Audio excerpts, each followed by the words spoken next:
پاکستان کی فوجی تاریخ میں صرف چند ہی ایسے لمحات آئے ہیں جب ایک شخص اپنی خاموشی، نظم اور حکمت کے ساتھ پورے ملک کے مستقبل کا رخ بدل دیتا ہے۔ آج ہم بات کر رہے ہیں اس شخصیت کی جو خاموش رہ کر بھی طاقت کی سب سے بلند آواز رکھتی ہے۔ وہ شخص جس کا نام آتے ہی ایک لفظ ذہن میں گونجتا ہے: اعتماد۔ یہ ہے فیلڈ مارشل عاصم منیر کی کہانی۔ پاکستان کی سیاست، سیکیورٹی اور جغرافیائی صورتحال ہمیشہ سے ہی پیچیدہ رہی ہے، لیکن کچھ شخصیات ایسی ہوتی ہیں جو اس پیچیدگی کو نہ صرف سمجھتی ہیں بلکہ اسے سنبھالنے کی صلاحیت بھی رکھتی ہیں۔ عاصم منیر انہی میں سے ایک ہیں۔ جب بھی ان کا نام لیا جاتا ہے اکثر لوگ انہیں موجودہ چیئرمین، جوائنٹ چیفز یا سابق آرمی چیف کے تناظر میں دیکھتے ہیں، مگر ان کی شخصیت میں اس سے کہیں زیادہ پرتیں موجود ہیں۔ یہ کہانی صرف ایک فوجی افسر کی نہیں بلکہ ایک ایسے انسان کی ہے جس نے نظم، تربیت، محنت اور مسلسل خود احتسابی کے ذریعے ملکی تاریخ میں ایک منفرد مقام بنایا۔ بنیادی پس منظر ہم دیتے ہیں آپ کو، جو کہ ہے ایک خاموش سفر کے آغاز کا۔ عاصم منیر پنڈی کے قریب ایک عام سے ماحول میں پروان چڑھے۔ ان کی تعلیم مدرسہ اور اسکول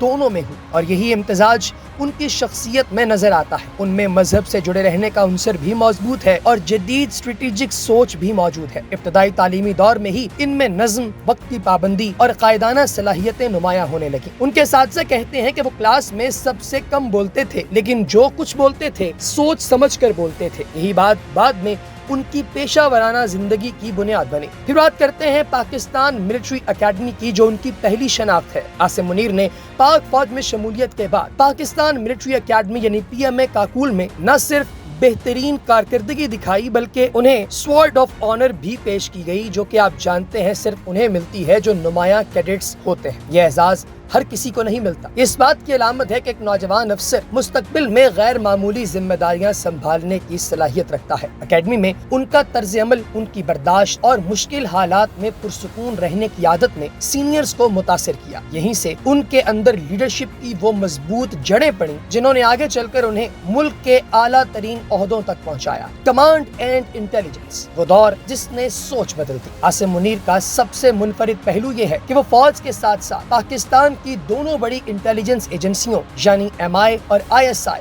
دونوں کے سربراہ رہے۔ یہ تجربہ بہت کم افسران کو نصیب ہوتا ہے۔ پھر بات کرتے ہیں ملٹری انٹیلیجنس کی۔ MI کے سربراہ کے طور پر انہوں نے نہ صرف اندرونی سیکیورٹی کے نظام کو زیادہ مؤثر بنایا بلکہ خفیہ معلومات کے بہاؤ کو بھی تیز کیا۔ یہ وہ وقت تھا جب ملک دہشت گردی کے خلاف جنگ میں مصروف تھا اور فوری انٹیلیجنس کا مطلب ہوتا ہے جانیں بچانا۔ عاصم منیر کے فیصلے کئی اہم آپریشنز میں بنیادی رہے۔ ISI سب سے حساس ذمہ داری۔ ان کو ISI کی سربراہی بہت مختصر مدت کے لیے ملی، مگر اس مختصر مدت نے انہیں پاکستان کی سیاسی حرکیات، عالمی دباؤ اور ملکی چیلنجز کو انتہائی قریب سے دیکھنے کا موقع دیا۔ وہ ہمیشہ ایک اصول پر قائم رہے: ریاست پہلے پھر باقی سب۔ ان کے اس اصول نے انہیں کبھی کبھی تنقید کا سامنا بھی کروایا، لیکن ان کے نزدیک ملک کے مفاد سے بڑھ کر کوئی چیز نہیں تھی۔ کور کمانڈ گجرانوالہ کے طور پر انہوں نے فوجی آپریشنز، ٹریننگ اور بٹالینز کی فیلڈ تیاریوں کو نئی سمت دی۔ ان کا فوکس ہمیشہ 3 چیزوں پر رہا اور یہ 3 چیزیں ہیں: ڈسپلن، ٹیکنالوجی کا بہترین اور کارآمد استعمال، اور تیسری سب سے اہم، جوانوں کی فلاح۔ وہ اکثر اپنی یونٹ سے کہتے تھے جنگ صرف ہتھیاروں سے نہیں جیتی جاتی، جنگ جیتی جاتی ہے حوصلے اور نظم سے۔ یہی وجہ ہے کہ ان کے ماتحت خدمت کرنے والے افسر آج بھی انہیں ایک مضبوط اور انصاف پسند کمانڈر کہتے ہیں۔ آرمی چیف بننے کا مرحلہ ایک خاموش مگر فیصلہ کن لمحہ۔ پاکستان کی فوجی قیادت کا انتخاب ہمیشہ حساس مرحلہ ہوتا ہے۔ عاصم منیر کی سینیورٹی، خدمات اور کارکردگی سب ان کے حق میں گواہی دیتی تھی۔ جب انہیں آرمی چیف تعینات کیا گیا تو ملک شدید سیاسی کشیدگی، معاشی دباؤ اور سیکیورٹی چیلنجز کا شکار تھا۔ یہ وہ وقت تھا جب ایک غلط قدم ملک کو مزید تقسیم کر سکتا تھا اور ایک درست قدم اسے سنبھال سکتا تھا۔ عاصم منیر نے اس موقع پر خاموشی اور صبر کا انتخاب کیا۔ انہوں نے نہ جذباتی بیانات دیے اور نہ ہی ماضی کی سیاست کا حصہ بنے۔ انہوں نے صرف ایک راستہ چنا: